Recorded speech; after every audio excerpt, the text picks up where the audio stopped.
Bonjour et bienvenue dans ce 7e et dernier cahier de vacances de 2024, en tout cas, du Lapin d'Alice 2.0. Je suis Alice et je suis ravie de vous retrouver pour ce dernier opus. Ça y est, je crois qu'on y est, il va falloir s'y faire. Allez, c'est la rentrée, c'est la reprise. Bref, mais au final, c'est bien aussi. Donc, dans cet épisode, je vais vous présenter 2 pièces en couture. Oui, c'est ça. Enfin, c'est un dernier petit épisode parce que, voilà, je n'ai en tricot, je n'ai pas de nouveau tricot à vous montrer. Voilà. Et donc, je vais vous parler de mes encours. Et comme j'étais assez raisonnable, que les nouveautés que j'ai pu monter, je les ai finies entre temps. Ce sont des encours que vous avez déjà vus et voilà, ils sont un peu vieux. Bon. Hein? Alors, en couture, la première chose, c'est une cousette que j'avais déjà réalisée.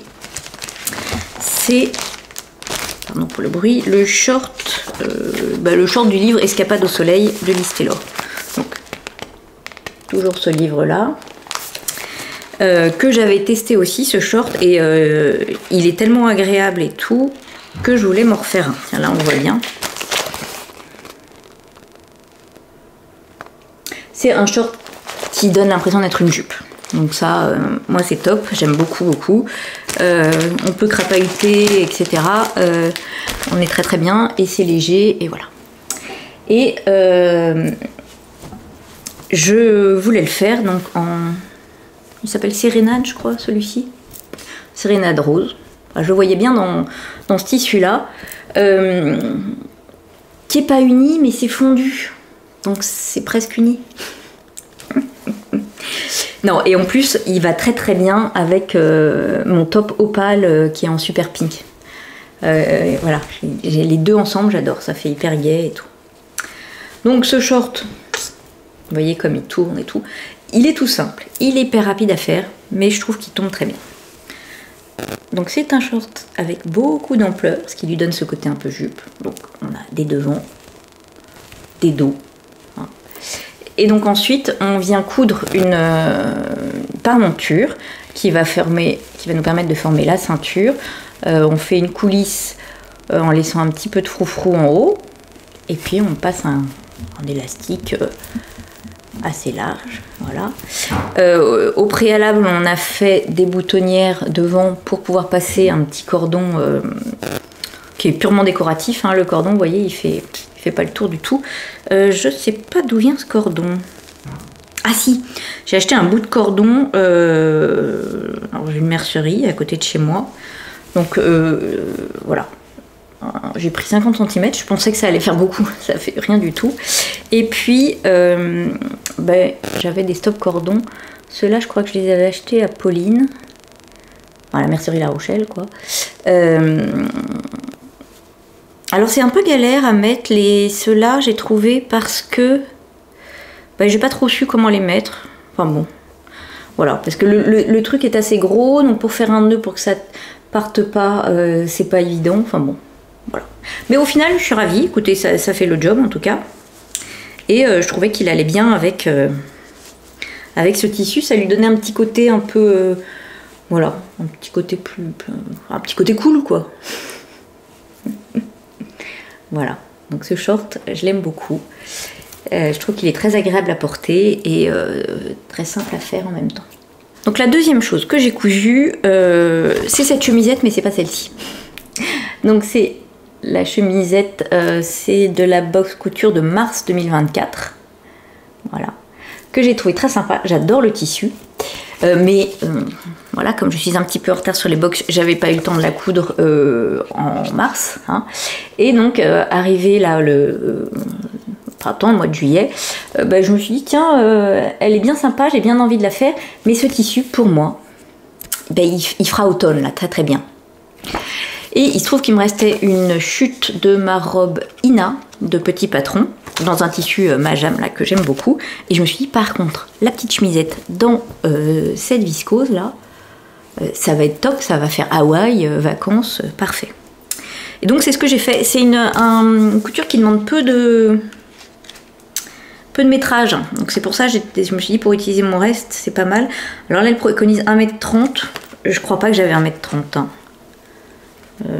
Je pense que j'avais 1 mètre. Enfin, oui. Parce que j'ai fait une robe, j'avais un coupon de 3 mètres. J'ai fait la robe Ina, qui est quand même une robe longue. Franchement, je pense s'il me restait 1 mètre, c'est tout, quoi. Donc, et c'est passé. J'ai fait la taille 38, hein, voilà, comme toujours. Et donc, c'est une chemisette qui est assez simple, avec juste ce petit détail c'est un faux col tailleur. Donc, vous voyez, assez simple parce qu'on a un demi-devant qui est relativement droit, hein, avec les manches dans la continuité. Bon, pareil pour l'autre demi-devant. Le dos qui est tout simple, hein, tout droit. Voilà. On vient rajouter une bande pour faire les revers. Enfin, oui, on a les. Non, pour faire les revers de manches, puisque les manches sont à même. Donc, qu'on replie, qu'on maintient par quelques points dans le sillon de la couture en dessous des bras. Puis moi, je l'ai fait aussi au-dessus. Je sais pas si c'est ce qui est préconisé. La paremonture, ensuite, qui nous permet de faire à la fois la patte de boutonnage, voilà, et le col. Hein. Voilà. Donc là aussi, je l'ai entoilé, sous-piqué quand je pouvais, en me trompant comme d'habitude. Non, d'ailleurs là, c'est précisé. C'est précisé qu'il ne faut pas sous-piquer, bien sûr, ici. Parce que sinon, quand on replie, ça se voit. À chaque fois, je me fais avoir, mais là, c'était bien, c'était précisé. Et donc après, en fait, on vient former le faux col tailleur en faisant un pli au fer. Hein, c'est juste plié. Voilà. Et là, j'ai mis des petits boutons que j'avais en stock depuis je sais pas combien de temps. Je sais même pas d'où ils viennent, ceux-là. Je crois que je les avais récupérés de ma grande tante. Enfin bon, les petits boutons en plastique rouge, je trouve qu'ils sont pas mal. Oui, et le bas de la chemise est fini par un ourlet. Et donc j'ai fini le... Je sais pas si c'est ce qui est préconisé, avec le coin, où on commence par rabattre la paremonture endroit sur endroit pour faire une couture, et après il suffit de faire suivre l'ourlet dans le prolongement. Voilà, ça fait des jolies finitions. Donc c'est une petite chemisette qui est vraiment facile, le montage est simplifié, mais que je trouve très sympa, qui fait le job. Et alors dans ce tissu, je trouvais ça, voilà. Pour les vacances, je trouvais que c'était très bien, mais même pas que pour les vacances, mais pour les vacances, je l'ai beaucoup porté. Voilà. Donc, voilà pour les deux petites dernières cousettes de cet été. En tout cas, qui sont parties en vacances avec moi. Parce que j'en ai encore fait et là, depuis que je suis rentrée, j'ai fait encore 2-3 petites choses d'été, parce qu'on a eu tellement chaud que... Voilà. Alors, pour ce qui est des encours tricot, celui-là, j'arrive pas à me souvenir si je... alors, je vous l'ai montré déjà, c'est sûr. Mais est-ce que je l'ai continué depuis la dernière fois? Je ne sais pas. Je ne sais plus, donc je vous montre rapidement. C'est le Gioia, je sais pas comment on dit, Gioia, bref, de Sandrine C. Je vous dis des bêtises. De Sandrine Costa, c'est ça. Voilà. Que je tricote forcément dans une laine de Madeleine et Philibert, Catherine, la Mérisport coloris Pékin, un rouge absolument magnifique. Voilà. Je suis fan de cette couleur et de ce gilet. J'ai très envie de le finir, mais là j'ai encore, pour changer, des petites choses qui passent avant lui, mais dès que je peux, je le reprends. Et donc là j'ai fini le corps. Je sais pas si je vous l'avais montré, le corps fini. Voilà. Donc on a cette très jolie dentelle, des manches raglan, et puis hop, voilà, et on finit en bas par des côtes torse. Donc lui il manque que les manches, hein, ça va aller assez vite une fois que je le reprendrai, mais il faut qu'il attende que certains tests soient finis. Et on voit qu'il a attendu parce qu'il est un peu froissé. Je vous remonte un peu en détail cette magnifique dentelle quand même. Très jolie. Et c'est un fil que j'aime beaucoup, la Mérisport, elle est ronde, elle est très agréable à tricoter, vraiment, j'aime beaucoup. Donc j'ai hâte de le finir. Et puis le deuxième projet sur lequel j'ai un peu avancé, alors lui je sais que j'ai avancé depuis la dernière fois, c'est mon châle Fragmentation, il s'appelle, de Stefan West. Alors j'ai avancé, parce que j'ai fait un wedge, il appelle ça, je sais pas comment on dit, sinon une bande de plus. Et il ne m'en reste plus qu'une, donc lui c'est pareil, j'ai hâte, enfin j'espère le finir, je voudrais le finir avant le MCAL de cette année. Donc voilà, je pense que c'est faisable, je pense que c'est faisable. Donc vous voyez c'est un châle, voilà, il a des bandes comme ça, est-ce que j'arrive à en mettre? Voilà, plein de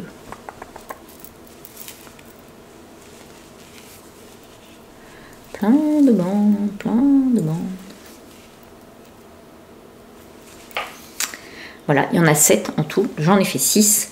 Donc il me reste juste la 7e, sauf que j'avais pris des mini qu'on avait eu dans le calendrier de l'Avent de Madeleine et Philibert de Noël, pas l'année dernière mais l'année d'encore avant, donc 2022.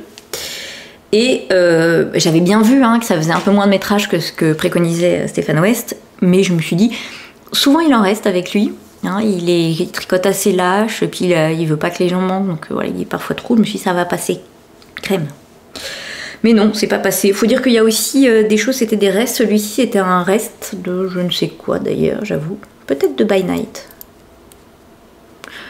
Peut-être de By Night. Donc lui, j'en ai plus. J'en ai plus là. Ça va se voir comme d'habitude beaucoup à la caméra. Ça se voit un peu moins en vrai. Donc là, j'ai complété avec une laine de Liz Taylor colorée, je crois, prune, qui était pas si mal que ça ensemble.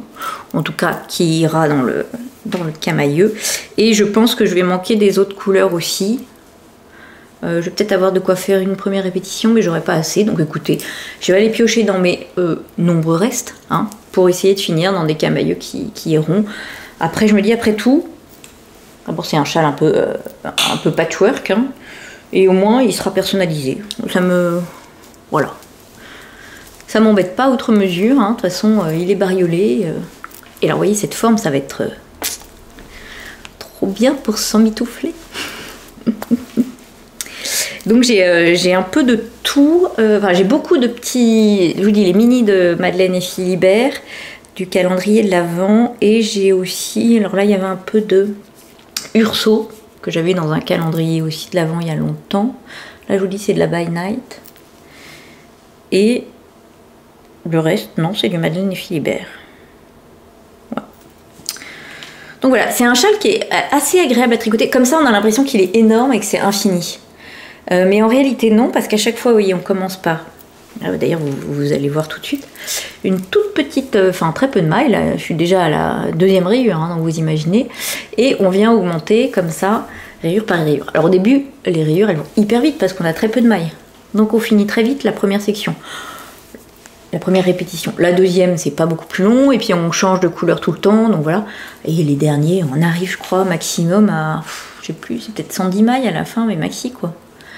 Donc en réalité, ça va assez vite, puis après on recommence à très peu de mailles, donc ça rêve. Enfin voilà, moi je le trouvais pas désagréable à tricoter. Je vous dis ça fait quand même plus d'1 an qu'il est sur mes aiguilles, mais c'est parce qu'il est passé derrière plein de choses, etc. C'est pas du tout parce que je le trouve pénible à tricoter. Je le trouve pas du tout pénible. Limite, dans cette collection un peu des châles avec des comme ça patchwork quoi. Enfin voilà, il en a fait d'autres avec d'autres formes. Ça me fait bien envie parce que j'ai plein de restes. Et je trouve que c'est assez sympa pour les utiliser. Là, c'est des restes, c'est les mêmes. Bon, la dernière bande, ça sera pas les mêmes, mais je me dis même, c'est pas grave, c'est des restes dans les mêmes teintes, si c'est pas exactement les mêmes. Voilà, je pense que à creuser. Bon, je dis ça, j'ai aussi plein de projets sans reste à tricoter, donc voilà. Alors je me rends compte que j'ai pas essayé les 2 cousettes que je vous ai présentées, j'étais partie dans la foulée. Donc je fais une petite pause et je vous les montre quand même parce que sinon c'est pas possible. Alors la petite chemise. Hop. Vous voyez, elle a beau être simple, bon elle tombe bien, en même temps c'est pareil, c'est un patron assez large, etc. Petite manche. Le tissu est très agréable à porter. Alors oui, on est d'accord, c'est pas joli ensemble, mais voilà. Donc rentrée. Je trouve qu'elle a une forme sympa. Et le short, Vous voyez, il tourne presque. Presque comme une jupe. Et regardez ça, comme on est... C'est aéré. Voilà, je trouve qu'il est... Il est pas mal. Il a la taille froncée, donc c'est pas toujours ce que je préfère, mais je trouve pas que ça soit bon. Ça me choque pas. J'aime bien mon petit nœud.